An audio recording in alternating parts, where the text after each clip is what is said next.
This is 99% Invisible. I'm Roman Mars.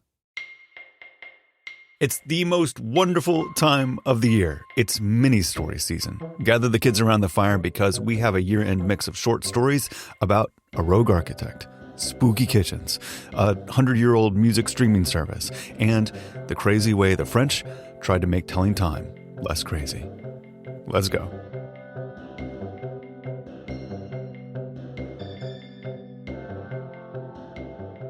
So we are here with producer Chris Berube. Hey, Chris. Hello, Roman. What do you have for us? Okay, so I've been very into the French Revolution recently. I know there's been these online trends of people reading up about the Roman Empire, but, I'm a little different. I'm kind of zigging where other people are zagging. Okay. I don't know if you knew this about me. I didn't know this. I mean, why exactly are you reading about the French Revolution? I don't know. I mean, I've been on a bit of a history kick. Okay. And the French Revolution's interesting. I mean, the French revolutionaries, they saw themselves as the beginning of history, right? Like, this is a whole new way of doing things. Mm-hmm. They're just trying lots of new things, like new system of government, a reign of terror, just new everything. A new country with new laws and new ways of working that was very rational.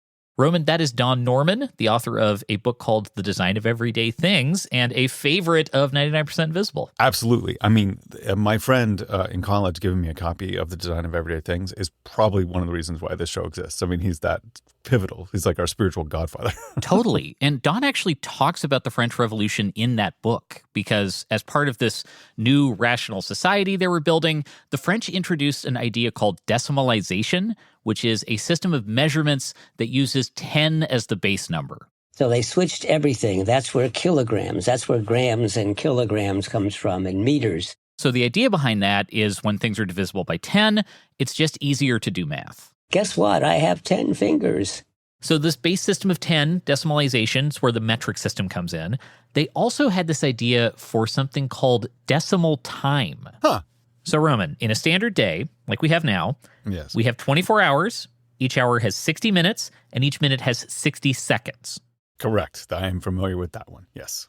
Right. So we've had that for a really long time. However, after the French Revolution, the legislative body, the convention, they wanted to try this new system of time that was based on decimalization. They're like, this is a new idea, ignoring the fact China had something similar to this up until the 17th century. But Yeah. ignore that. This is the French, they're saying this is our new idea. And this whole system, everything had a base of 10. So basically everything could be divided by 10. They tried to say, well, let's see, there should be 10 days in the week, right? And there should be 10 hours in the day. Okay, wow. There's a lot to sort of like figure out all the repercussions of that. So, Yeah. Okay, so 10-day weeks. Yeah, so 10 days a week. And actually, it wasn't called a week in this system. It was called a decade, just to make everything a little more confusing. Okay. And the biggest challenge is this idea of the 10-hour day. So 10-hour days, each hour would have 100 minutes. Each minute would have 100 seconds. Okay. And you might have noticed that doesn't quite add up to the same length of a day that we have right now. 10-hour days, 100 minutes. Okay, that's... Okay, I can see you doing the math. I can see Is you that- struggling with the math. Is that going to be long? Is that close to what we have now or longer? Longer. It'd be longer. Yeah, the day would be longer in that situation. But the way to make it work so the length of the day doesn't change is actually you could change the length of a second. Oh. So instead of a second being one steamboat, it could be one steamboat. So like you have a shorter second, and that would make the math work so the day would be the same length. Wow. Okay. So the French developed this new, more rational way of keeping time, but how did they get people to accept one steamboat as the length of a second? Like, how did you implement this? Well, the French introduced this new calendar with like 10-day weeks and this new timekeeping system in 10-hour days in 1793. And it didn't go great right away, to be honest. I should say they kind of half introduced it. Like, officially, France switched over to this new system. But according to accounts from the time, only some people were half using it. Like, people were just getting adjusted to it.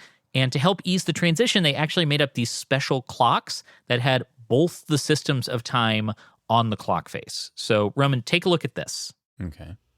So the interface has 100 seconds to a minute, and then it also has the 60 seconds in an hour on the outside ring, so it helps you with the conversion. That's really nice. Yeah, so it's like the inside you have like Roman numerals 1 through 10 and 1 through 100, and then on the outside you have up to 24. So you have the 24-hour clock on the outside and the 10-hour clock on the inside. And the idea was you can look at it and see both at the same time. So it's kind of this nicely designed object. It's very elegant, I think.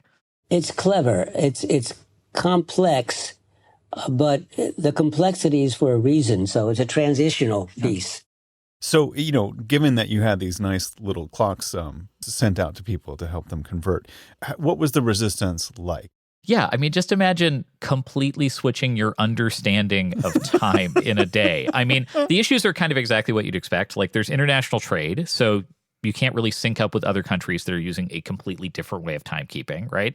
Second, it's annoying. It's expensive to replace all the clocks, even if you have these nice, elegant, two-faced clocks. Mm-hmm. And I mean, the biggest thing is like people are stubborn about it, right? Like in this system, a decimal hour would be the equivalent of 2 hours and 24 minutes. Yeah, that does not feel natural. No. I mean, it's like the length of a new Hollywood movie these days. Like the shortest Marvel movie would be an hour. It would be 1 hour long. Well, it's not, the way I like to think about it is it's somewhere between Barbie and Oppenheimer. Like it's almost the difference between the two films. But that's a huge shift, right? Like it's going to be this expensive, time-consuming thing, just a really big pain in the ass. And also there were like no obvious benefits to changing it. Like the 12-hour, 24-hour system worked just fine. So people were not eager to try a new thing just for the sake of it. So when did the French abandon it? So they had the calendar, right? They had the calendar with 10-day weeks and all that. That actually lasted into the 19th century. That lasted for a few years. But the 10-hour day, that did not really take off. And that was actually abandoned after less than 2 years. And so did that kill the whole idea of decimal time? It seems like we always have these sort of moments where people reassess and try to have a more rational like counting system and measurement system and even time system. So there have been proposals over the years to reintroduce decimal time. At a conference, a mathematician will be like, this is an interesting idea. Let's think about it. But the most high-profile version of this was by the Swiss company Swatch in 1998. Oh, wow. So as a publicity stunt, they introduced an idea they called internet time that would divide up the day into 1,000 Swatch beats. Mm-hmm. So, decimalization divided by 10. And this was actually to promote a digital watch that they were rolling out. And it wasn't a serious proposal, but it's actually still up on their website if you look for it. Oh, wow. Ultimately, I have been thinking a lot about this. Yeah. And maybe there is a good argument for using base 10 for our timekeeping. 10 hours, 100 minutes. It's very clean. It's very rational. But I don't think this proposal takes into account how stubborn people are. And also the fact that humans just don't work that way. We are not clean and rational beings.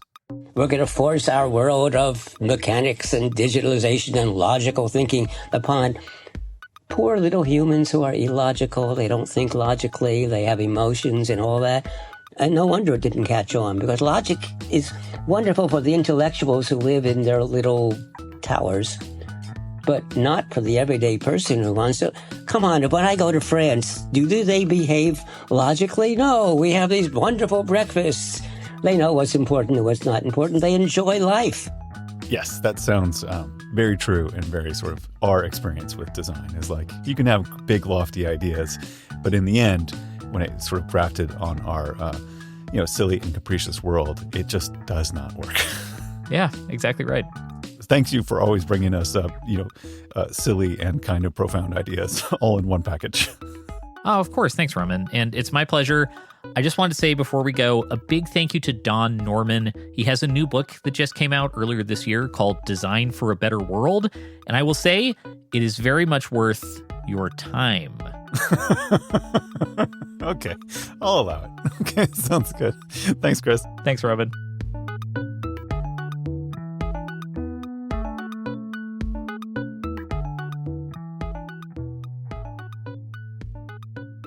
So I'm in the studio with digital director and 99% Invisible City co-author Kurt Kolstad. Hey, Kurt. Hey, Roman. How's it going? It's good. It's our favorite time of the year. It's mini stories time. What mini story do you have for us? So as you know, I got my graduate degree in architecture. Yes. But I have something for you that you might not know in common with some of the most famous architects in modern history, including Le Corbusier and Frank Lloyd Wright, which is that even with my degree, I was never qualified to actually, strictly speaking, be a practicing architect. Well, well, I would probably hope that for you wouldn't be a practicing architect without maybe some licensing or qualifications beyond your degree. But I did not know that about Corbusier or Frank Lloyd Wright. Yeah, right. There's accreditation and tests you have to take, but neither Wright nor Corbu sat for their exam. Okay, so they didn't take the test or whatever, but like, did they actually study architecture? Yeah, not exactly so much that either, because Le Corbusier studied decorative arts, and Wright did take some engineering classes, but that was about it. Wow. I mean, I guess I read that about Frank Lloyd Wright, but I just cannot believe that he wasn't, technically qualified to be an architect. Yeah, right. And I mean, he's a guy who even the AIA said, like, is the greatest American architect. And here he is, not really qualified to be an architect. And that wasn't that uncommon. Some designers don't want to study for that test or get the prerequisite work requirements or meet those continuing ed requirements. And learning on the job as an apprentice used to be a much more common path into architectural design. But to legally call yourself an architect, you have to jump through the legal hoops. Yeah, and that makes sense to me because you can't have just unlicensed non-architects out there designing buildings that will ever, it would make me never want to go into a building again if I thought about this too deeply. Totally, right? Yeah, and there are workarounds. For one thing, if a building is small enough, it might not need an architect. Most houses don't. But big buildings, they do. And in some cases, like this one firm I worked at out of college, there may be only a few licensed architects on staff, and part of their job is to look at and sign off on official drawings made by other designers. Mm-hmm. But there is this one famous architect, well, non-architect, who is a personal favorite designer of mine, who also didn't have a degree, and on top of that, he eventually got into trouble for practicing without one. And his name was Carlo Scarpa, and he was a 20th century Italian designer who, despite his lack of credentials, nonetheless worked in one of the richest historical urban environments in the world, his hometown of Venice. Oh, I love Venice. I just went to Venice for the first time. It's amazing. It does look like maybe non-architects put Venice together. Totally, right? Yeah, very much accreted over time. And so, yeah, and he's sort of like this Alvar Aalto or Louis Kahn figure who, like, he was a modernist, but more of a regional modernist, and he wasn't a modernist in the sense of white walls and, flat surfaces that you think of when you think of that era of design. He was known for adding his own creative and often quite bold and eccentric design details to this rich historical context. And his work on historical buildings was arguably very subjective. It was loaded with his own personal style, his own interpretations. Okay, so describe a little bit more of what that looks like. Well, Scarpa was known for taking a lot of creative liberties. Like, he'd peel back parts of walls and floors to create these virtual windows into the past. And in something like a museum renovation, for example, he wouldn't just put up blank white walls like you might picture in like a normal museum. He'd take, say, a sculpture and say, hey, let's put this on a 10-foot pedestal, and I'll design that too. Oh, and then I'll paint the wall behind it in this particular color, which I'll pick, and it'll face in this direction with the sunlight coming in this way, and so on. So he really controlled that experience. And much like our friends Le Corbusier and Wright, this guy, with all of his creativity, all of his great ideas, didn't have a license. But he was at least a little closer than they were, in some ways, for what it's worth. What do you mean by that? Well, he was educated in architecture at the Venice Academy of Fine Arts, but then he, like me, stopped short of actually taking the exam. The one that would have secured him a license to become a legally practicing architect. So despite at least having some kind of the right degree, he managed to run afoul of the law. And at one point, after he'd been designing buildings for years, he was sued by the Venice Order of Architects for practicing architecture without a license. Wow. Okay. That seems like a big deal. Presumably, he wouldn't be able to build buildings anymore if he was found guilty or something like that. His whole professional life was on the line. Yeah, pretty high stakes, right? Yeah. But then something remarkable happened. As the story goes, when the case wound up in front of the judge, it was in a courtroom that Scarpa himself had designed. Right? And, that sounds really far-fetched, but if you think about it, I mean, Venice isn't that big of a city, right? Not at all. It's possible. So describe this courtroom to me. This is amazing.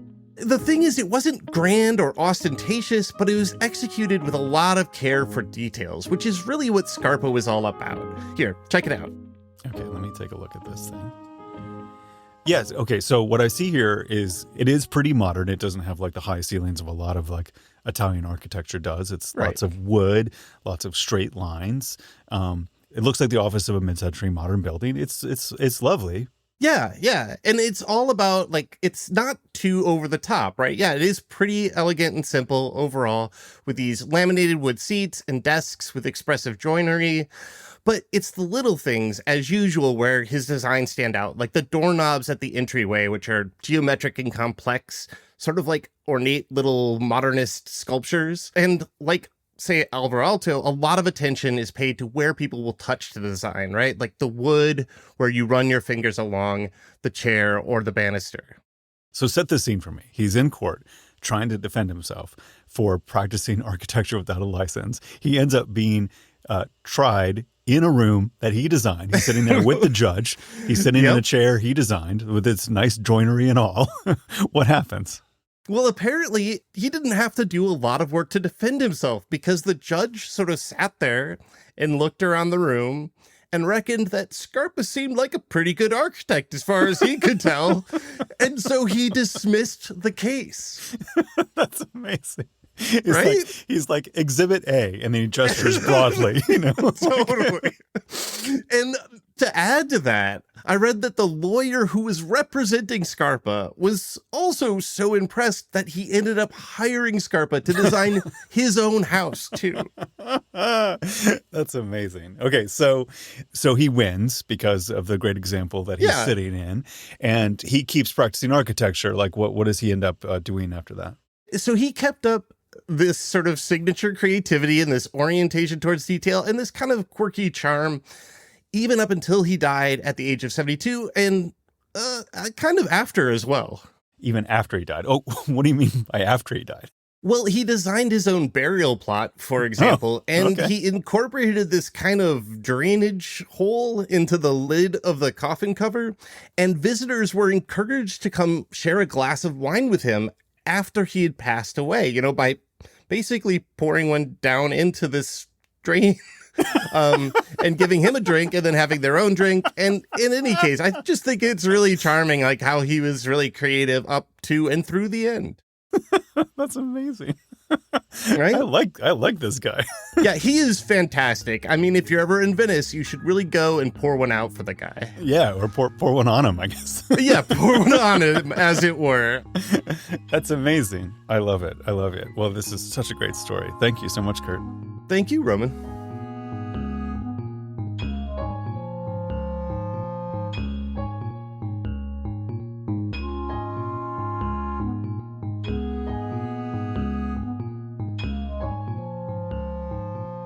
So I'm here with Delaney Hall. Hey, Delaney, what's your mini story? Hey, Roman. So recently, Kurt was telling me about a phenomenon called ghost kitchens. I had never heard of this before, and it kind of exploded my whole idea about what a restaurant even is in this time.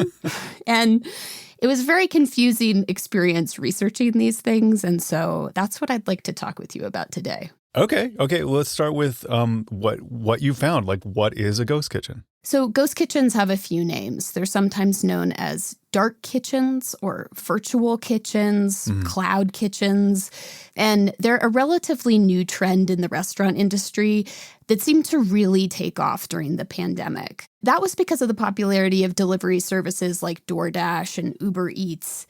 And the basic idea is that they are kitchens that specialize in delivery only. They do not have a storefront. They do not have servers. They do not have a place you can walk in and sit down. They only sell food through delivery apps. And I can totally see why this cropped up during the pandemic, because the first like hardest thing to do in this world is to run a restaurant with a storefront, and then all of a sudden your crowds are gone because you can't pack them in there because of COVID, but still people need to eat, and so they are only doing delivery. And if you're being delivered food, who cares if it's from a restaurant with a storefront or not? Yeah, there is totally an economic logic to it. But how do they work? Like, how do you set one up? So there are a few different types of ghost kitchens. One type is a kitchen that makes food for a bunch of different, quote unquote restaurants that all have different identities and names.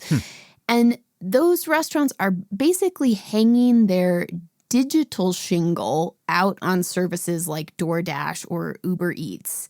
Okay. And they might appear to be different restaurants, but the reality is that all of their food is cooked in the same ghost kitchen. And it's pretty interesting. There can be a lot of delivery-only restaurants that are all actually part of the same ghost kitchen operation.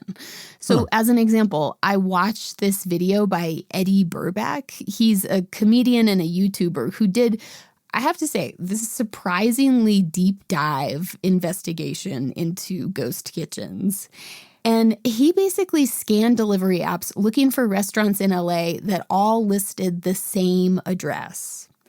And he found that there were a whopping 44 different restaurants that all shared the same location, which is a real tip-off that you're dealing with the ghost kitchen. Wow. And there was this other curious thing that Eddie Burback discovered, which is that these delivery apps, they often give the feeling of a lot of variety. Like there's lots of different logos and restaurant names. But the funny thing is that sometimes those places all seem to be making the same food.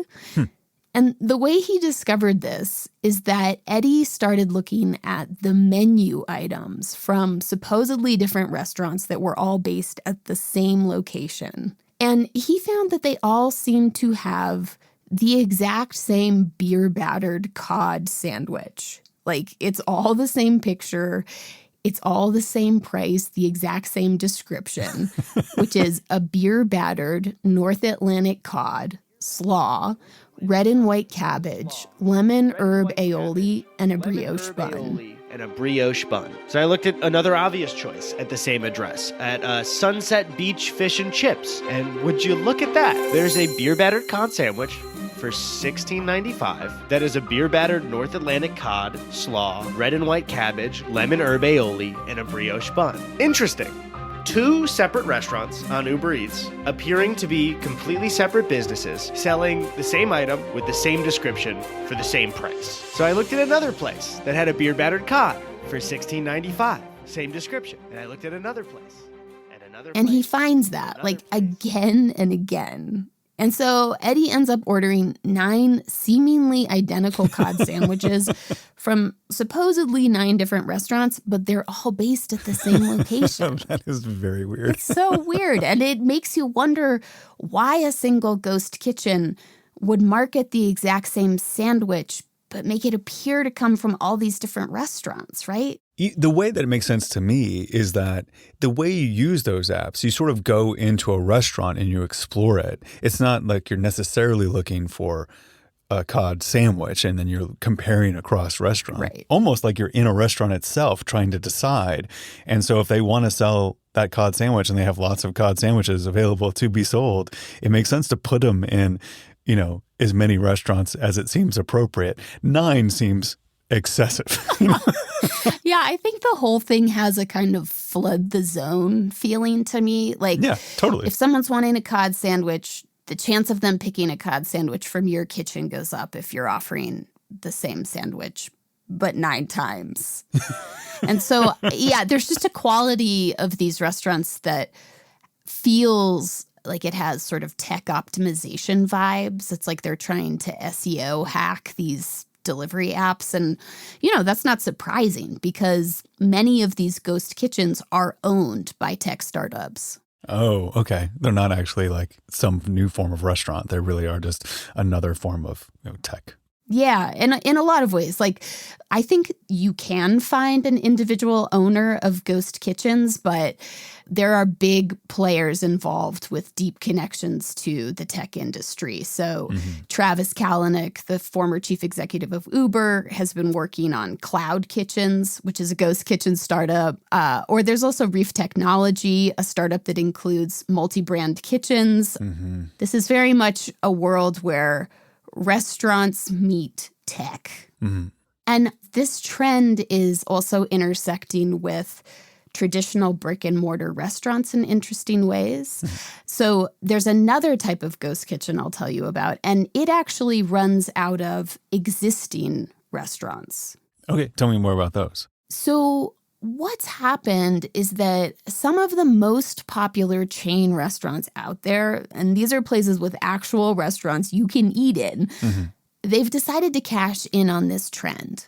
And what some of them have done is they've created new delivery-only restaurant brands that they are running out of their existing chain kitchens. Okay. But it is not always clear to consumers that the delivery-only brand is affiliated with that chain. So I thought to show you like how confusing this can be, that it might be fun to give you a little quiz. Are you down for that? Totally. I'm into it. Yeah. So what I'm going to do is I'm going to name the ghost kitchen identity. And then I want you to try and guess which major restaurant chain runs it. Okay. Okay, so the first ghost kitchen brand is Pasquale's Pizza and Wings. Which major chain do you think runs it? I'm going to say Domino's? It's a good guess. That is not the answer. Okay. That was a good guess. The answer is Chuck E. Cheese. Oh, no. Oh, my. Isn't that so clever? Because if you went on a delivery app like you, Roman Mars, and you were looking for pizza, would you order it from Chuck E. Cheese? No way. Would you perhaps order it from Pasquale's? It's certainly infinitely more possible than me ordering from Chuck E. Cheese. Oh, this is great. Oh, this is fun. You have another one? Yes, I do. Okay, so the next ghost kitchen brand is called Pardon My Cheesesteak. Which major chain runs Pardon My Cheesesteak? Pardon My Cheesesteak? I don't know of any major chain that sells cheesesteaks. This must be like a, wow. Like Arby's? No, it is actually IHOP, the International House of Pancakes. Whoa. Okay. Yes. Wow. And it is not the only ghost kitchen brand that IHOP runs. They also do Thrilled Cheese, Super Megadilla, and Tenderfix. Wow. I am totally shocked by all of this. This is amazing to me. It's like this opportunity for chain restaurants that have a very fixed identity. Yeah. It allows them to kind of come up with these surprising alter egos. It's like a chance to reach radically different markets than the ones that you might actually reach through your brick and mortar restaurant. So you can essentially disguise who's behind a certain operation and all the connotations of a place like IHOP, you know? And all the animatronic robots and Yes. you can hide those behind the curtain. Yeah. Okay, so far we've covered ghost kitchens operating multiple delivery-only brands out of one commercial space. And we've covered big restaurant chains who've developed these delivery-only alter egos. But there's one last example of a ghost kitchen that I wanted to share with you because this is the one that sort of like broke my brain. I learned about this one from that Eddie Burback video I mentioned. And are you familiar with Mr. Beast, the YouTuber? I'm familiar with the name Mr. Beast. I've never seen a Mr. Beast video, but I mentioned to my kids at some point something about Mr. Beast, and they were completely just jaw on the floor that I'd never really heard of or seen Mr. Beast or what Mr. Beast was about. For those who aren't aware, he is a hugely popular YouTuber. He's known for doing over-the-top stunts and charity stuff. He'll get like 200 million views on a video called I Ate the World's Largest Slice of Pizza. This is the largest slice of pizza in the entire world. Look how long it is. This pizza is literally 6 feet and tall. Oh, that's so loud. That's the basic volume of like 99% of his. Okay. And a few years back, he got into the ghost kitchen game. So he teamed up with Virtual Dining Concepts, which is a company in the ghost kitchen space. And they launched a virtual restaurant brand called Mr. Beast Burger. And so was this a traditional like ghost kitchen operation? Yeah, it is. And I'll get into how it actually works. But first, there was this interesting thing, which is that to drum up support for Mr. Beast Burger and to get his millions of subscribers excited about it, Mr. Beast launched the concept with an actual brick and mortar restaurant that he set up in Wilson, North Carolina. So it had signs, it had branding, and it looked like a traditional fast food restaurant. I opened up the world's first free restaurant. And if that wasn't enough, I also paid people to eat at my restaurant. We haven't even opened yet, and the police just told us they had to shut down a mile of traffic, and there's 1,000 cars in line. And this was a total stunt just to get attention, which seemed to work. But the interesting thing about this pop-up restaurant that he created is that it is not at all indicative of how Mr. Beast Burgers actually work as a business, because Mr. Beast Burger, it's actually a ghost operation. So it's a delivery-only restaurant chain which operates out of partner kitchens. Okay, so how does a partner kitchen relate to a ghost kitchen? So as an example, I searched for Mr. Beast Burger in Albuquerque, New Mexico, which is like the nearest big city to me. And I found one. It was listed at an address. And when I searched for that address, it appeared to be a Buca di Beppo, the Italian chain. Wow. So Buca di Beppo, they partnered with Mr. Beast to provide the Mr. Beast Burger experience to the fine people of Albuquerque, New Mexico. Absolutely, yeah. So this is like another subtle twist on how these things work. And the pitch that Mr. Beast Burger made when it launched in 2020, again, it was the height of the pandemic. Restaurants were struggling. And the idea was basically, here, we are going to hand you another revenue stream. This wildly popular YouTuber has all of these fans. They want Mr. Beast burgers, and you can sign up to be one of the providers making those burgers in your already established restaurant kitchen. Yeah, yeah. And Mr. Beast tried to make the menu simple so that it would suit lots of different kinds of restaurant kitchens. They wouldn't need new equipment. They wouldn't need special training. And so all these partnering restaurants have to do is make the burgers and then share the profits with Mr. Beast and Virtual Dining Concepts, his partner in setting up the business. Right. Did this business overall work out for Mr. Beast? It's interesting because there are more than 1,000 locations listed on the Mr. Beast Burger website. But I think this example highlights one of the tricky elements of being a virtual restaurant. And it's the fact that because Mr. Beast has outsourced all of the food buying and making to partner restaurants, quality control has been an issue. Some customers have had really good experiences with burgers, but other people have had bad experiences. So I've seen that people have complained about the presentation being bad, about burgers are arriving in random packaging, like it doesn't look like a Mr. Beast burger. And then there's worse stuff too. Like some people have said they were delivered uncooked food or burgers on moldy buns. And this has actually escalated into Mr. Beast suing Virtual Dining Concepts and then them suing him back. Oh my God. Okay.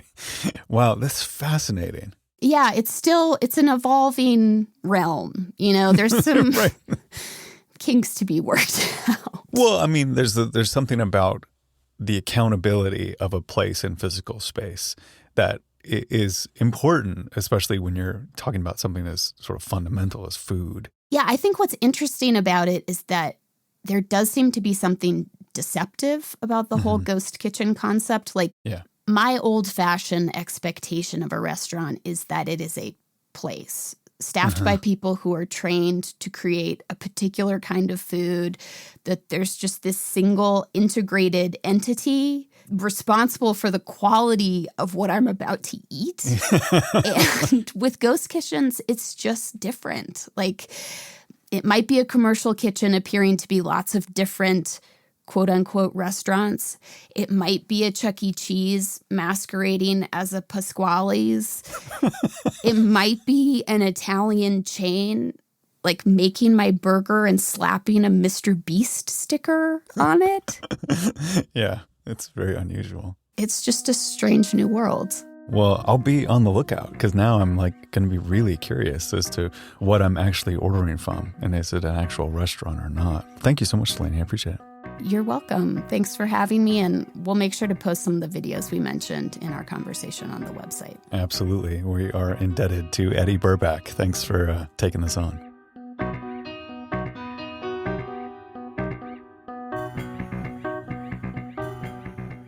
After the break, LeVar Burton tells us about the original streaming music service from 1906.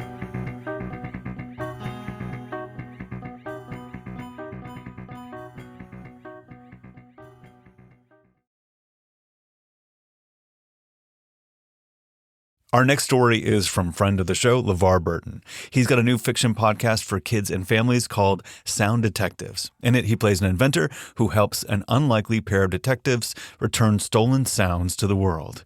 But today, he's here with a true story about a lost sound. Here's LeVar. I have a rather intriguing story to share about an enormous, archaic instrument called the telharmonium. For a monthly fee, you could simply pick up your phone and hear an entire orchestral performance. Only it wasn't an orchestra. It was a single instrument doing its best impression of an orchestra. Sadly, this marvel was never recorded, and its sound has been lost to history. It all begins with the telharmonium's inventor, the ever-curious Thaddeus Cahill. Cahill was reserved, studious, and incredibly smart. As early as 13, he was experimenting with music sent over telephone wires, an idea that would later become the telharmonium. When he was just 18 years old, he filed his first patent. Many more would follow as he worked to improve devices like typewriters and pipe organs. This was just the start for Cahill. He soon set his ambitions higher to develop a machine that could meticulously control the very shape of a sound wave. While other instruments used air or strings to produce their tones, Cahill turned to something new: electricity. He began working on the ultimate instrument, which Cahill patented in 1897 when he was 30 years old. This instrument would be able to perfectly replicate any other sound on Earth. The telharmonium was massive. It looked less like a grand piano or a cello and more like a power plant with 200 tons of large steel boxes and wires. It was a machine designed to play with the building blocks of sound. You can think of it like a painter's palette. The fundamental note is like a primary color. Think red, blue, or yellow. Overtones are much quieter notes that play alongside the fundamental. These are the subtle shades that give depth and complexity. Each instrument accentuates different overtones, giving you different sounds. This is part of why a piano sounds different than a violin, even if they're playing the same note. Cahill wanted to choose and shape exactly which overtones we were hearing, allowing him to recreate any musical instrument he desired. He started with sine waves, the absolute purest form of sound. They contain no overtones, just the fundamental note. The telharmonium used tone wheels, massive cogs that spin at the frequency of the pitch to create these sine waves. Each note of the telharmonium had a tone wheel for the fundamental note and up to 20 more for the overtones.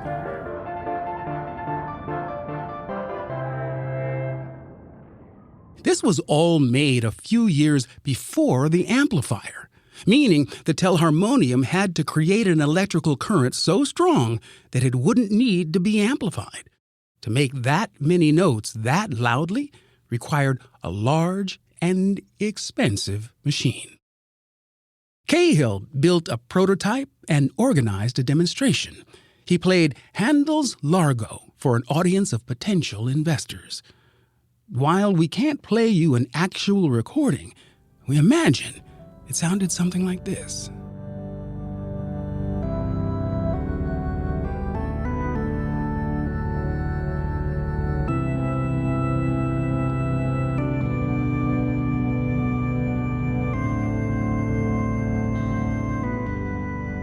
The businessmen were amazed. With his project funded, Cahill constructed a full-scale telharmonium at his factory in Holyoke, New Jersey. It cost around $200,000, over $7 million when adjusted for inflation. After its completion, the telharmonium was shipped from Cahill's New Jersey factory to its new home in Manhattan. It was set up in a building across from the Metropolitan Opera House called Telharmonic Hall. The machine's mechanics were housed in the basement, connected by wires to keyboards in the auditorium. The debut of Telharmonic Hall in 1906 was a roaring success. Demand was so high they doubled their daily shows and had to open up the basement to fit more visitors.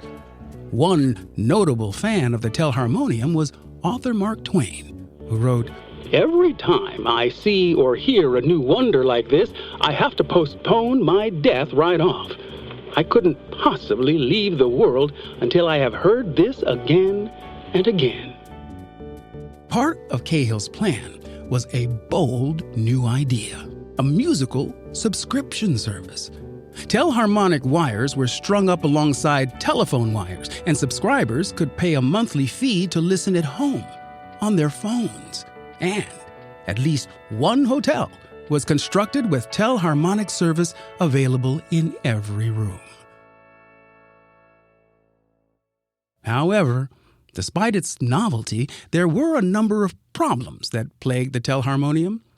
While some described it as pure of pitch and with a soothing quality, others complained that it was rather crude and lacking in variety.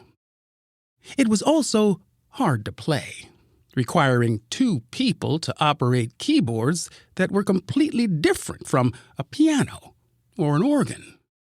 The business was impossible to scale. Each new subscriber required more electrical power. Eventually, the only way to keep up with demand would be to build an even bigger machine. The phone companies weren't too happy either. The telharmonic music and regular phone calls ran on neighboring wires, and the much stronger telharmonium signal would loudly bleed over and provide unexpected background music. In one anecdote, a woman suspected her husband was lying and calling from some concert hall instead of his office. All of these challenges were made even worse by the financial crisis of 1907. Subscriptions fell, and the attendance was so low that the Telharmonic Hall dropped performances to just once a day. The final show at Telharmonic Hall was on February 16, 1908. Its bright but brief time in the spotlight lasting not quite 2 years.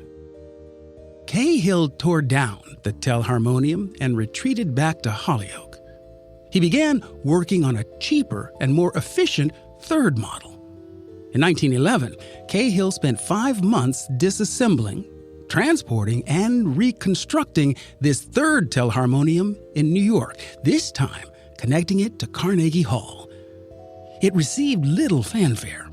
Both the press and the public were no longer interested in dial-up music thanks to a new invention, the radio.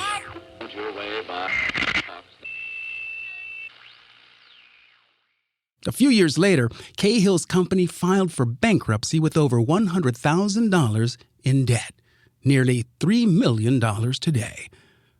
All 3 telharmoniums were eventually sold for scrap.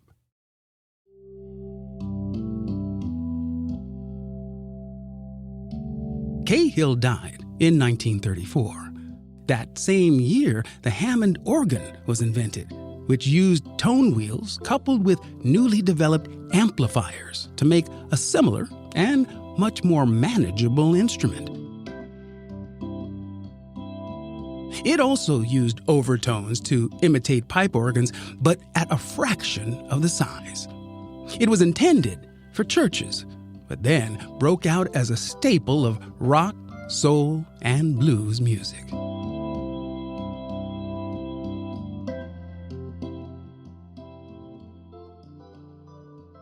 While the sound of the telharmonium may have disappeared, its influence can still be seen today. Synthesizers and other electronic instruments have made it easy to have an entire orchestra at your fingertips. Still, I can't help but imagine the enchanting sound of the telharmonium.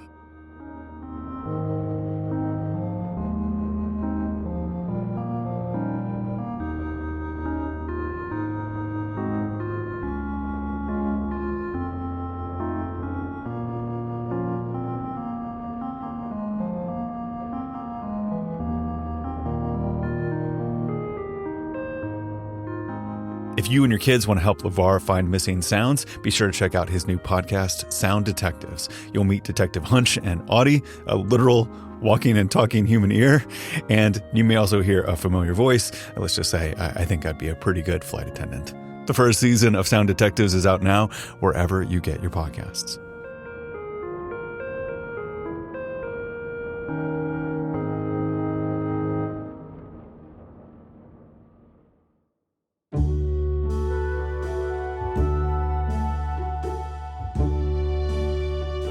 "99% Invisible" was produced this week by Chris Berube, Delaney Hall, Kurt Kolstad, and Talon Stradley. Mix and sound design by Martin Gonzalez. Music by Swan Real and Martin Gonzalez. Editing by Kelly Prime. Additional production by Jacob Maldonado Medina and Sarah Bake. Fact-checking by Graham Haisha. Kathy Tu is our executive producer. The rest of the team includes Christopher Johnson, Emmett Fitzgerald, Vivian Leigh, Jason DeLeon, Lasha Madon, Joe Rosenberg, Gabriella Gladney, and me, Roman Mars. The 99% Invisible logo was created by Stephen Lawrence.